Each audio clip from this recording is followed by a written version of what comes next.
நான் உங்க சுஜி. இன்னைக்கு சுஜிஸ் கிச்சன்ல எந்த ரெசிபின்னு பார்க்கலாமா?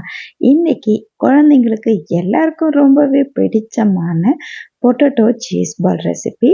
இது அப்படியே கிட்டத்தட்ட இந்த ஸ்ட்ரீட் ஸ்டைல்லே இருக்கும். ஃபுட் ஸ்ட்ரீட்லலாம் இந்த மாதிரி ஸ்நாக்ஸ் வெரைட்டிலாம் இப்போவே ரொம்பவே நிறைய கிடைக்குதுங்க. அதை நாம் எப்படி வீட்டிலையே சிம்பிளாக சூப்பராக க்ரன்ச்சி அண்ட் டேஸ்டியாக செய்யலான்னு பார்க்கலாம். அதுக்கு ஒரு 4-5 உருளைக்கிழங்கு எடுத்திருக்கேன். அதை வேக வச்சதை மசிச்சு எடுத்துக்கிட்டேன். அது கூடவே ஒரு 3 டேபிள் ஸ்பூன் அளவுக்கு கார்ன்ஃப்ளவர் மாவு சேர்த்துட்டு நல்ல பொடியாக நறுக்கின பச்சை மிளகாய், கொத்தமல்லி, கொஞ்சமாக மிளகாத்தூள், ஒரு 1/2 டீஸ்பூன் கரம் மசாலா சேர்த்துட்டு உப்பு போட்டுட்டு எல்லாத்தையும் நல்லா பிசைஞ்சிக்கலாம். பிசைஞ்சு எடுத்து இந்த மாதிரி பால் செஞ்சுக்கலாம். கட் பண்ணி வச்சுருக்க சீஸ் க்யூப்ஸை நடுவில் வச்சுட்டு பேக் பண்ணிக்கலாம். உங்களுக்கு சீஸ் பிடிக்கலைன்னா இந்த ஸ்டெப்பை நீங்கள் ஸ்கிப் பண்ணிக்கோங்க. அதுவுமே ரொம்ப நல்லாவே இருக்கும். கார்ன்ஃப்ளவர் மாவில் கொஞ்சமாக தண்ணி கலந்துட்டு உப்பு சேர்த்து நல்லா கலந்து வச்சுருக்கேன்.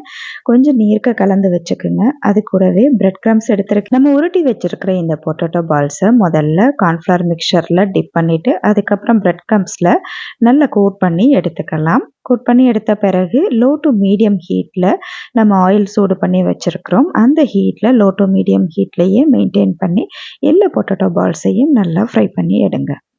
ஹீட்டை லோ டு மீடியம் ஹீட்லேயே மெயின்டைன் பண்ணினா இந்த மாதிரி கோல்டன் ப்ரௌனான பொட்டேட்டோ சீஸ் பால்ஸ் அருமையாக ரெடி ஆகிடும்.